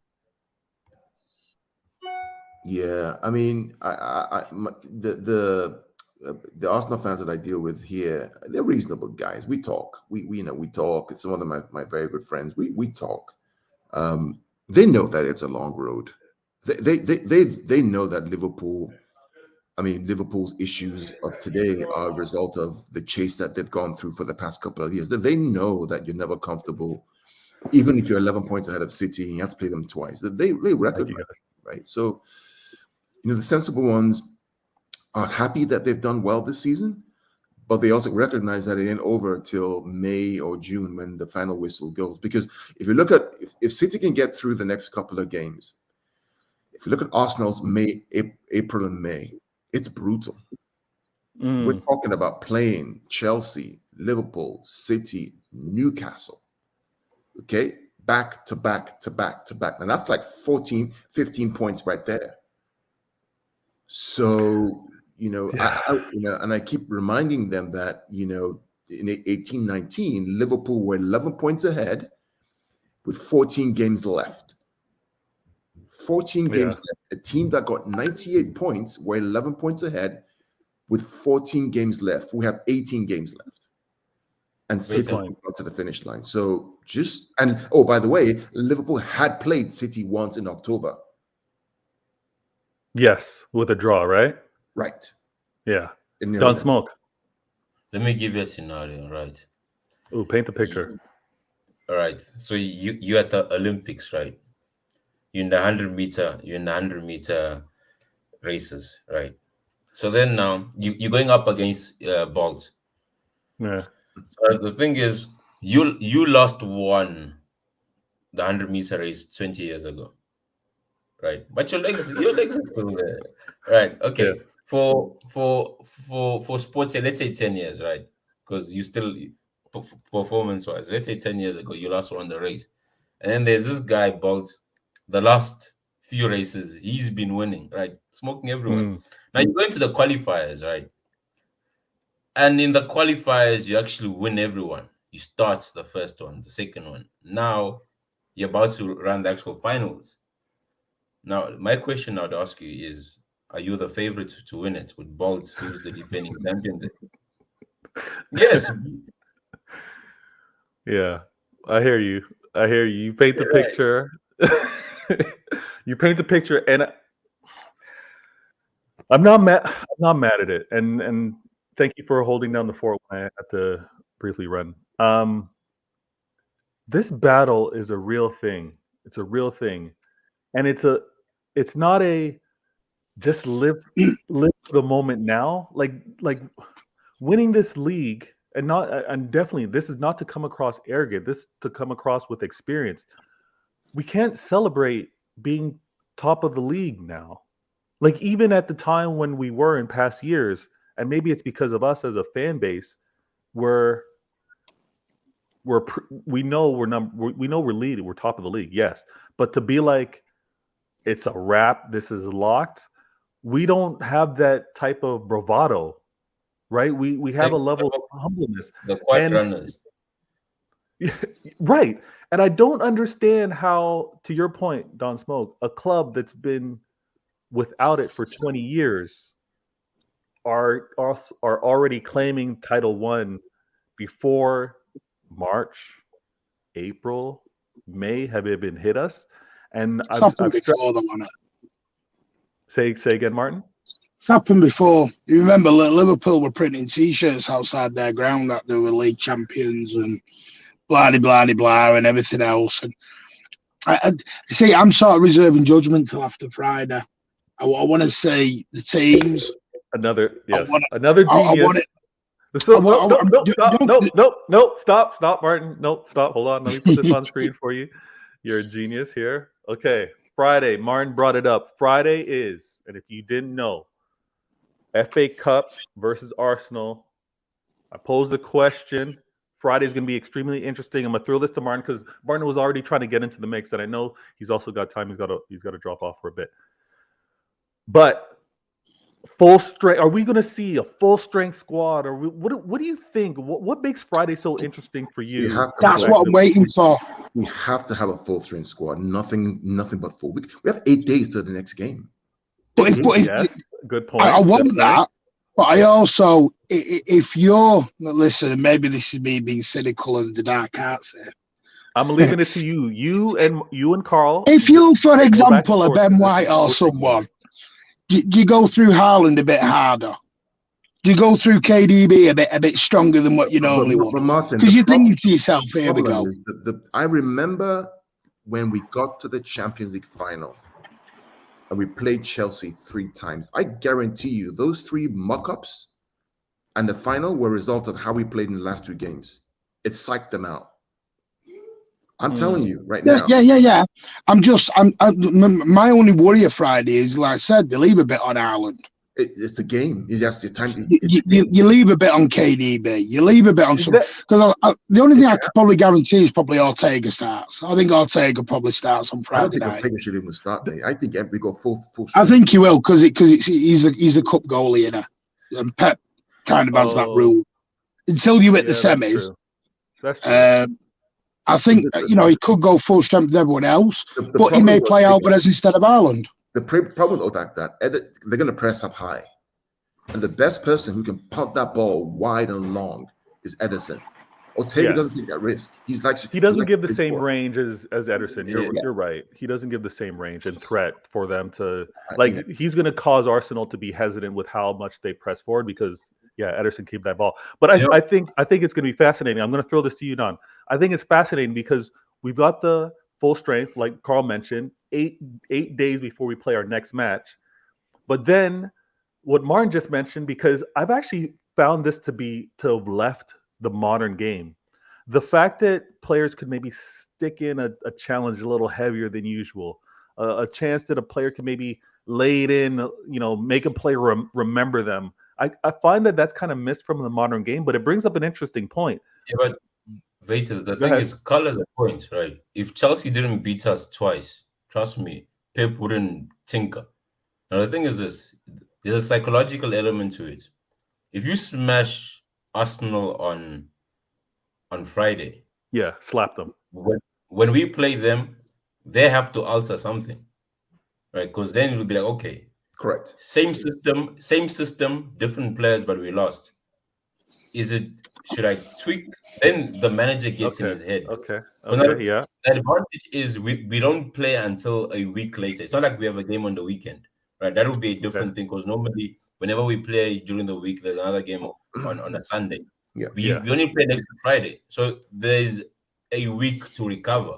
So is that thing of whereby set the record straight, because I don't want another Chelsea thing whereby think about the opposite, Dot Smoke, right? Imagine we don't play the strongest squad and Arsenal smack us 3-0. Exactly. What's the mood going to be like? Not just in the camp, but also in the Premier League, the media, the news. What? I mean, you literally just threw away the key. Right. Exactly. So you're out of the FA Cup, and then you're second in the league, and you have Champions League. So now you're down to 2 competitions that you can win. I say we go full strength, man. Full on strength. I'm with you. Knock them out. Can I just say, just for the drop, get this guy to 500, even 1,000 subs because he deserves it. Hit up Pitch Points, hit up True Center. Go and follow Adam and Don Smoke. Thank you for inviting me. I'm off to set up my own little Arsenal preview. Hey, I'm gonna shout you out. I'm gonna shout you out real quick. Sorry, Don, real quick. Again, in the description, Mancunian Way. Make sure you support the channel. He's gonna have his stream, I think, pop off in less than half an hour. So mine will be concluding way before that or just before that. But after mine, you've got his. Please show the love over there. Thanks so much, Martin. Cheers, and help these fellas. They deserve it. Thanks, Cheers, man. bud. I was gonna say, give us the same team against Spurs. I want Alvarez and Haaland on that pitch. If we have to smack 6 past them, put them on. Give us that same team. No mercy. Like this is a statement. Because at the end of the day, whoever wins this game gets the upper hand in the return whenever we play each other. Yes. Yeah.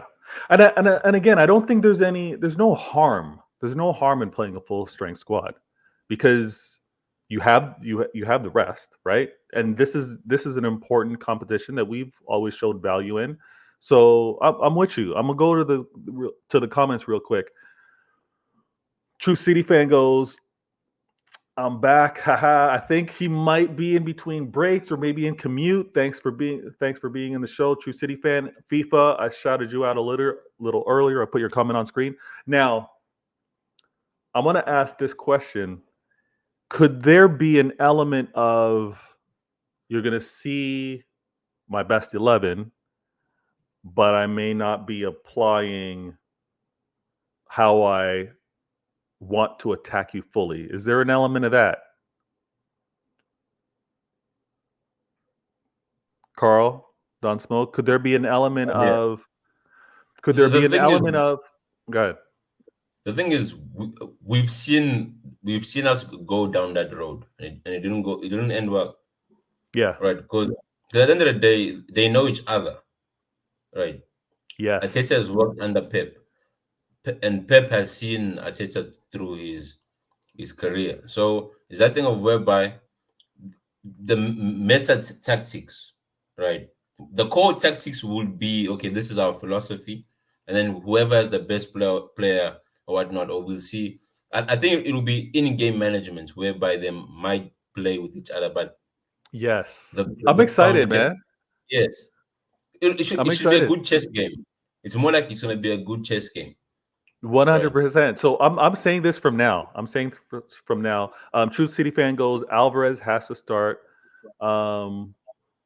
He will sink Arsenal. I think his aggressiveness. I think it's going to be interesting because we've talked about we've got the scoring Jesus. They have Jesus. It'll be interesting from that standpoint. But I'm going to stress this right now.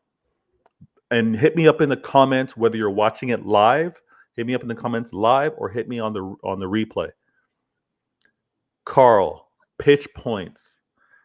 100%, whether it's the post-match, whether it's maybe the day after, we're going to need a breakdown. Our Arsenal, Man City, Arteta, Pep, a few screenshots, a few patterns of play recognition. Man, I'm gonna get my popcorn. Only if we win. Okay. I ain't doing no review, man. No worries there. I'm just worries there. full disclosure, guys. If you don't win, you only see I ain't doing no review. No. Just imagine, right? Gundo is shedding a screen. Next thing is hitting a screen. Like, if only you done. Yeah, so that's true. Yeah, but all the time. I do all the time. You know, I would like Beta. Yes, I just look. I know it's gonna seem violent. I just pretty want us to just step on their necks and just kill them. Just a pack of wolves, like a pack of wolves eating, like ready to go for the kill. Yeah, the alpha predator. Just go, just slaughter them. We already No know, mercy. Adam. We already know the narratives, the storylines are going to be heavy, right? They've already talked about the Padawan and the Jedi Master, or sensei and pupil. They've got the whole, does the student surpass the teacher thing, right? He's won nothing, Veta. He's won an FA Cup, and he actually beat us to win that FA Cup many years ago. But I hear you, Carl. I hear you. But I already know we know how this media is going to go, right? So they're going to talk about that.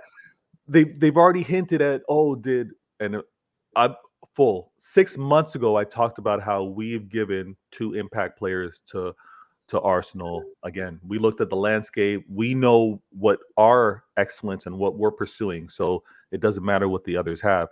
But many want to now talk about, City's mistake giving Arteta and Arsenal Zinchenko and Jesus. But it's recency bias. Here's a question I have for you, Peter, right? Yeah. And all the City fans out there who say, it was a mistake. Are you not the same people who asked for a new left back? Are you not the same people who asked for Erling Haaland, a striker in the box? What's going on? What's this revisionist mindset? But that's not the convo. The convo is, yes, we wanted to get rid of them, but I'm trying to understand the media spin, the media positioning. How people go from we need to get a left back. Cheeky's a fraud because he didn't give us a left back. No, don't fall for those. Those conversations are crazy, Carl. I don't even waste. Zinchenko, we missed him because he's a left back for Arsenal. Where's the switch? And then Jesus was so good. We need a number 9. Who's our number 9? Jesus is a winger. You get Erling Haaland, 31 goals in 19 games or 20 games. All of a sudden, Jesus has mentality. What is going on with our fan base? Go ahead. The thing is, I understand it from both perspectives, in the sense that the media will look for the smallest inch and run away with it. Yes. Right? Now the thing is, I think with City fans, more recency bias. I remember shouting at Zini, watching the screen. I'll never forget him for that Havertz goal. Never. I won't forget him. I won't forgive him. I can't. Because at the end of the day, we were calling for these players' heads not so long ago. So of the chances, there's so many one-on-ones that Jesus would just blast at the keeper. Ellison, 3-2, 3-2. Even Sterling, like the thing is that thing of whereby you look like oh, if oh no, I'm happy with Alvarez. I'm happy with Yes. Alvarez as a Jesus because I know how many times I used to shout at the screen because he's blasting the ball at the keeper, trying to hit someone in the crowd. Like I remember all of that, and you still get the pressing that Jesus had. No, at the end of the day, they just had a good start. It happens. It's football. Yeah. Right. And I'm gonna say this. I'm gonna say this because I find it funny. I find it hilarious. And I think as you circle the sun many times, you kind of get a certain perspective and wisdom. And those that are younger, I won't blame it on the educational system. I won't blame it on sweet cereals that people have for breakfast, but sugar cereals that people eat.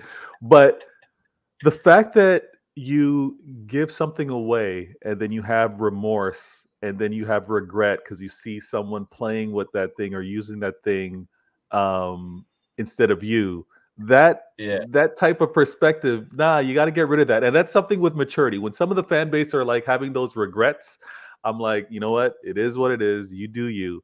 But there was a reason why we let those players go. Let's be real, City fans, rivals. You guys weren't claiming Zinchenko was arguably one of the best left backs in the league. You guys weren't saying that Jesus was so phenomenal to build up play and tying things together. You weren't talking like that. I get it. The Arsenal fan base, your media spin, your media strength is crazy. Your fan base, they wild out. Their perspective is all over the place. But let's be real. Jesus, impact player, great. Wasn't a consistent starter. He was good. Zinchenko, same. I believe Zinchenko only had 10 starts maybe last season. Yeah, part of it was injury, but he wasn't that guy. Cancelo was ahead of him. Ake at times was ahead of him for a reason. Now, what is going to happen moving forward is this matchup, FA Cup, is going to be an important one. I'm already prepared for what the media is going to do. They're going to have their crazy talking points already. I know that. But City fans, calm yourselves. We let them go for a reason. It was good business on top of that. We re-strengthened, and we will continue to. And listen to what Don Smoke has to say, because there's a reason. And again, I was labeled as a Sterling defender at the time. They tried to say that I was deflecting, putting it on Zinni at the time of our Champions League loss. But he was at fault. He was at fault. I was not deflecting, trying to take the heat off Sterling for him starting instead of us having Rodri back there. But I want to point out, he's not a perfect player. Zinni's been good. He's been good for you because he's been good for you, Arsenal, because you had a player. You didn't have that perspective. You didn't have that profile. You didn't have that mentality. And I stressed this from the beginning. Expectations are low. The expectation. It's very easy to be a good player when the expectations are low. Speak that up. Yes. Speak that up, because when you have expectations, and I believe the quote is Zinchenko came in there and said, "What are you guys talking about? Top 3, top 4?" Because their expectations were there. 20 years of nothing, right? 20 years of nothing. That's where they were. So I get it. Zinchenko and Jesus having come off 4 years, and mind you, Zinchenko didn't win 4 out of 5, but for them just coming off winning the league, they're going to bring a certain mentality. So, yeah, it's going to raise the level of Arsenal because you guys were down in the gutter. We realized that they weren't at the level to continue on, so we let them go. Yes, man. If I may, I mean, and some people say I'm hating, I'm not. I'm just facts. Mm-hmm. Champions League game, Etihad Stadium, Benzema, who misses him? Yeah. I know exactly who it was, Champions man. League game final against Chelsea, who was supposed to be the double pivot with Gundogan? Who misses? Yeah. Who leaves Gundogan alone? Zinchenko. Mm-hmm. Champions League game, Paris Saint-Germain. Who must get sent off with a red card in the second leg? The Fernandinho had to tell him to shut the F up. Zinchenko. Mm-hmm. Tottenham away, Spurs away, right? 2018 or 19 season, right? Who gets a red card? Yeah, so, you got the receipts. I'm catalog for you the many reasons why this guy wasn't good enough for us. So all of a sudden, he's the Messiah. Yeah. I don't understand this switch in mentality. And again, I have to run in like 5 minutes. I got to pick up my son from the bus stop. Yeah. oh no, it's fantastic. I'm gonna do this really quick because these last two topics I want to get to. Fantastic panel. Don Smoke, Pitch Points. Please support everyone. Adam, he's fantastic spaces. Make sure you're following him on Twitter. This comment I'm gonna put up real quick before moving over. Mancuniway goes, oh yeah, oh my gosh, yo, Martin, that was cringe, man. That was done. That was absolutely done. I get it. Sterling did not sign a jersey. Terrible, unforgivable, Yeah. But You know, Zinchenko tongue kissing the Mate, badge like that. quick Yeah, analogy sorry, before Don. we move on, right? Mm. You have two guys, right? One divorces his wife because his wife doesn't cook, right? Yeah. Marries a new guy. Marries a new guy who only eats takeaway. Oh, I got the perfect wife. I don't, yo, Don Smoke with the killer analogies. Hey, Zinchenko, you did what you had to do. I get it. It's a career. I wasn't killing you for anything. You moved on. But that kissing the badge, my friend, crazy. All right. Let's do this nice and clean. Vader Games. Really briefly, I'm not in the Chelsea spaces too heavy. I know Carl's got some fantastic friends. I think he actually talks amongst panels at times. Don Smoke, obviously HH and his football hut, Chelsea fans. What I find funny, the heat that Todd Bowley was under this season, getting Tuchel out where the fan base have been crying out, wanting him back, didn't want him to go. I really admire Todd Bowley and the checkbook or the checks that he's willing to write, because I think he's making moves like the Glazers. And I misspelt that. Terrible. He's making moves like the Glazers because he himself has quieted the fans by spending. I don't know what you guys have heard in your Chelsea circles, but has Todd Bowley won them over yet? Is all forgiven? Are Chelsea fans calm? What are you guys hearing on your side of things? I mean, money does a lot of things. Money buys you love, right? That's what they say, right? Yes, money it buys does. you love. I wrote an article about this to a lot of my Chelsea fans, and I said, look, they talk about the fact that, oh, Todd Bowley found this loophole. He's a genius. Oh, it's a loophole that nobody else thought of. Yeah. Said, Oh, no, yes, I did read that. I read that from you. I Yeah. said no. I said all the clubs know about this, right? They're not stupid. What they don't want to do, right, is put a guy on a 7-year contract, right? Rack up the expenses, right? Mhm. And then if the guy's a dud, you have him on a contract for 7 years. Or if he gets injured, you have him on a contract for 7 years, which limits what you can buy in the year after. Right. It's right. And with the new FSR, the problem is not the fact that you can amortize your cost over 7 years. Don't care. The problem with that is your wages to income, because now you have all these players on your books, right? You're going to sell all the other players that you have right now, like Pulisic and all these guys, to reduce your wage to income ratio, because UEFA's rule is that you can't exceed more than 70% in the next 2 years, 90% next year. Yeah. Right now you're over 100%. True. So yeah. It's I don't know. People. It's not a Todd Bowley's not doing no master strategy with regards to getting around the books. We've seen long-term deals like this before. Yeah. It's like buying a house. Instead of doing 15-year mortgage, you're doing a 40-year mortgage. Now we know about 40-year mortgages. Nobody does that nonsense, because you're just killing yourself, right? You're just paying interest. So that's what he's done. He's saying, okay, I won't do 15 years because I can't afford 15 years. I can't afford 15 years. So I'm going to do 40 years to spread the cost out. Right. That's what he's doing. Yeah, I'm with that. And you know what? It's a dangerous game, because if, to your point, that asset, that player does not play to the level that you've locked them in for 7 years, you look like an idiot. You have an obligation to pay their salary and the wages. Yeah. Yeah. You see, in software engineering, right, there's something called vertical scaling, right? So you know, when you write a program, right, you have efficiency and you have effectiveness, right? So now the thing is, one way of increasing effectiveness is adding more resources, right? So you can write an application that's not well that doesn't have a good architecture. Right. Okay, So yeah. now Yep. instead of improving the application's architecture, you can add more resources until you've hit the limit. Right. Got it. The thing is this: there's always a limit. Right. So you have this new guy who joins this new sport. Doesn't really know much about it. All he knows is like, okay, every sport has stars.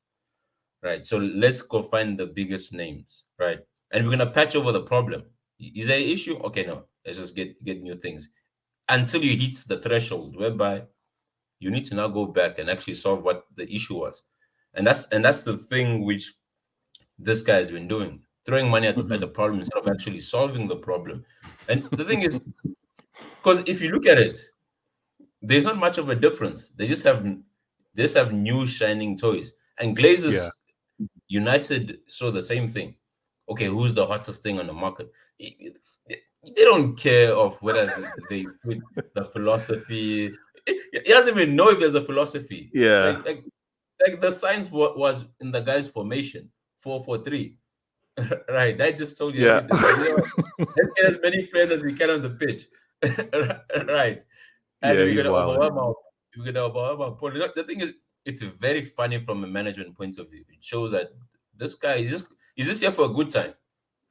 Right, Yeah. he's just here for a good time, not a long time. He's here for a good time. Hence, He's there I for a don't good really. time. He's trying to maximize, and if it's a Yeah, short, bright burn, then it is sell what it is for assets, him. move it to the next guy. So hence I feel sad for Chelsea fans. I feel as if United actually in a better position with Ten Hag than Mm. Chelsea are. Because Chelsea are going through the same problem again, whereby you have all these. Because now the thing is this: you get a new manager, you're back to square one. Manager comes like, no, I don't want these players. Because whenever I'm on these Chelsea spaces, they're like, no. I know. There's I already know what you're gonna say. You know what? You know what? Look. You know what's crazy? Chelsea fans change managers every 6 months, and you know what the fan base say? They're not his players. every time they change managers, they want to say he doesn't he doesn't have his You know, players. Here's the funniest thing. There's some of Di Matteo's players who got sacked in 2012, 10 years ago, over 10 years ago. There's some of his Oh players on my that pitch. gosh. So you can just imagine, Oh, right? So, man, oh I man, think sorry. hence it's always easy. Hence, I think the best strategy for them is to win cup competitions because Mhm. over a 38-game season, you do get found out. You Yes, you do yes. get found out, and I feel shame for Potter. I feel as if Potter will be the man who they'll hang out to dry because I The, doubt I doubt more. I was gonna say them by nature, Chelsea fans. That's who they turn on. It goes on killing. They'll do player FC. They'll kill certain players, and then they'll turn on the manager because the expectation is they're going to change the manager. And I mean, I've said this often. There's no player. There shouldn't be any player bigger than the club, obviously. But there True, should also be no player bigger than the manager. You need to have a philosophy. I true. want to go to Franklin Cap. He goes, I do think Potter will get them competing again. He has an effective philosophy. I think if given time, because obviously smaller club, but what he did at Brighton, they did their thing. Will he be given that time? Will they kind of trust to maybe have some poor performances like Arsenal did recently to allow him to do his thing? But this fan base for too many years, it's been rinse and repeat, get these managers Yeah. out, crush these players. Former ownership would bring in some big ticket players. Todd Bowley's already doing that right now. I It's comical, man. And I He was you had actually me dying. You had me he dying. was in Tears came to my eyes. he was in one of the spaces not so long ago, like fan spaces. I think looking for new transfer rumors. Yo, you shared a video cartoon about Chelsea's Todd Bowley's recruitment Yes, policy and transfer window policy. You had me rolling. If you yes. haven't seen it, I'm gonna try to retweet it. Hopefully, you guys are following me. But McLovin goes, all that Potter hype. De Zerbi did his Yeah. He's Potter on steroids. Yo, absolutely right. Absolutely right. True. Now I want to stress this. Patience going to be required because you also need to look at the landscape. I hear it often, and I'm not going to go on a rant because we're closing in on almost 2 hours on this video. And thank you everyone for being in the comments so much. The love's been amazing. Continue to hit that likes. Let me hopefully this can be a record like show. But I want to stress the part where there's the fan base that just, how do I put this? There's a fan base that just won't accept that not every club can be at the level year after year after year. You can't have United fans, Liverpool fans, Arsenal fans, Chelsea fans. Um, you want to go back and have Spurs, or if you want to go back to clubs back in the day, Newcastle. All these That's what- fan bases can't all claim to be, my expectation is for us to win the league. Yeah. How, there's one league to win. You can't all be like, my expectation is for us to win the league. That's just crazy. It's a competition. You have to look at the landscape and see whether things are built at, and to not give credit to some managers or ownership as they kind of progress or navigate through the cycle of this league to be like, yeah, maybe you're not winning it this year, but you can see things are building. That mentality is wild to me. Maybe it's easy for me to understand it because of City's beginnings, right? And how we've had to come up. But some of these fan bases being like, no, I only expect us to win. I expect us to compete every season. You're crazy because the landscape's different. It's not a 3 power league, power team league anymore. There's more than one club that's spending money now and that are making intelligent decisions. Evolve yourselves, guys. Last topic of the day. Thank you for all the interactions. I love it. And I love this time slot too. I'm gonna do my best to try to make it a regular. If I can fall into the Champions League might mess things up, but I'm gonna do my best to try to make this a regular if time allows. Last topic, and I was hoping to get Carl, but obviously on the rewind, maybe in the comments, we can actually revisit this again. Just a touch of salt, Liverpool fans. Relax. If it's a little too sensitive, you can put the earmuffs on, and not have to hear this. Let me put earmuffs on the screen. But let me give you the warning, Liverpool fans. Let me give you the warning first and foremost. All right. Max, can you earmuff it for me? We are gonna get so. All right. So this earmuff means you're not going to want to hear this right now. Okay. I believe Liverpool, your hopes, from what I'm hearing, it's a done deal. But why would Jude Bellingham guarantee, secure, say, I'm going to Liverpool no matter what, if you guys are outside of the top 4? What motivation, what kind of perspective, what kind of ambition, what kind of winner is this guy to go to a club that's going to be outside of the top 4 in this type of season with the landscape around them within the league? You see City, you see United, you see Arsenal, you see Newcastle, you see the spending that Chelsea's having. I know Liverpool, you're up in the air with ownership, but my opinion, I believe this season, Klopp's got to do his thing. He's got to do like that season when you guys kind of crumbled after winning the league. You've got to have a resurgence to make sure you fall in this top 4. Liverpool need to be top 4 to get Jude Bellingham. I think that is the case because I'm looking at Jude Bellingham as an ambitious player, as a player that not only wants to be a very solid, impactful player, play for country and his skill set in particular, but he wants to play and win things. And winning things will be winning the league, will be playing in Champions League. That does not happen with the Liverpool that are outside the top 4. Don Smoke, what would you think of Jude Bellingham's ambition, or maybe him making a prerequisite decision and say, I'm going to Liverpool no matter what if they're out of top 4? What does that say anything to you as a player mentality?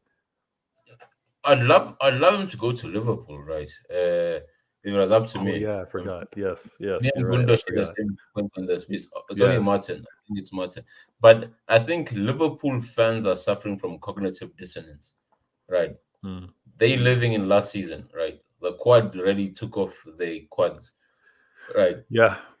So now the thing is that thing whereby the expectations are still the same because it's a few months, right? That they were trying to conquer football, as they say, right? And then now football is conquering them and place them in that middle in that middle section. So the thing is, at the end of the day, is that thing of whereby for Jude, I think, and his brand, because you must remember players, especially Yes. nowadays, they see Player the club as a brands. brand, Yep. right? Because he's thinking, okay, not just one club, and players now think, okay, this club, what's my next possible moves and whatnot. Now the Right. thing is, to be respected, you need to play the highest competitive football for the longest time, and that's Champions League. And you saw it with Pogba. Eventually, you do decline. You do decline if you're not competing and testing yourself Mhm. against the best week in week out, right? No matter how good you are. So I feel as if at the time he was approached, Liverpool were in a good place, right? Right. By the time he was thinking and whatnot, whereby now it's more like, okay, is can the ship sink lower? Because Right. one, as they say, hell is a bottomless pit. And I always tell Liverpool fans, like, you think 10th place is bad? You can always get worse. You understand? Good. Exactly. And to add on to that point, here's what's crazy. I can understand him last season, them pursuing the quad, having conversations, talking to his dad, his family, or whatever, and being like, "Hey, Jude, you looking to come to Liverpool?" Da da da. Well, you guys are competing for a quad. Everything looks nice and chill, nice and calm. Fast forward, 10th place, ownership in flux, not looking like the manager or the decision makers with regards to strengthening the team know what they're doing, because how is he going to look at Liverpool now, them making their poor decisions and being like, oh, I go there and I know that they're going to surround me with quality players, I know that Yeah, they're going to surround me with a midfield that I can succeed in. Like, I believe that one of the players that he's aspired to maybe mimic or have a career similar to sure. was Steven Gerrard. Yeah. However, I'm sure he wants to win more than Not he played, did. not played Harvey Elliott week in, week out. Yeah, he can't be playing with Harvey Elliott, and I'm not gonna. I know Jordan Henderson was a huge recruiter for him, and from what I'm hearing, Fabinho's losing his legs. He can't be looking and saying, I'm 19, I'm gonna be 20 or whatever. I'm looking to spend my next 4 years with depreciating assets around me. You Like, know, Vex, nah, that can't be the case. That's funny, right? Imagine you're a lesser club, right? But the club you're going to has a midfield worse than the club you're at. Right? Yo, that's great point. He's looking. I got things better here in Dortmund. Why am Exactly. I going to go there? Am I going there for a paycheck? Is that why he's going there? He's probably better off waiting his contract out. Exactly. So I think he's in a very tough spot, and he's that thing of whereby Liverpool don't seem to be getting better, right? And so I'm saying, like, they could get worse, whatever you think. Like, so, but then now the thing is that means he's a possible candidate to come to City, which I'm not too happy with. So Okay, no, I'm shutting the show off right now before Don Smoke starts talking about Jude coming to City, because that's going to be a different combo. yeah, I see the potential with them. I see the potential. I'm not as off with it, but I want to thank Don Smoke. He was here, man, and his input is absolutely fantastic. Like I mentioned before, the man holds his own. City fan, has the knowledge, and not only that, knows how to present it in a way that's not only going to make you think but make you smile and laugh. He's often on HH, that's Have Hopes Football Hut. Check him out. Support the guy. Please hit him up. And whenever Don Smoke's on the panel, hit him up in the comments. Show him some love, please. And Pitch Points, Mancunian Way, True City fan, Adam, that's Manchester Blue on Twitter. Please support him. Check him out in the spaces. Another episode. Man, I'm glad that I was able to give this extra time. Whether it's going to continue to be this long, I don't know, but I do love the convo. Maybe I'll scale down the topics a little bit, but I love the exchange. I love to be able to go back and forth with Don Smoke and everyone that I mentioned previously. Their details are in the description. Before you leave this channel, hit that like, please share, subscribe, and catch me next week. This is Vader Games, Why Always Me, episode 64. And first things first, my peoples come first. Thank you all for supporting the channel. I'm going to catch you guys next week. Thank you, man. Cheers, guys. We're out.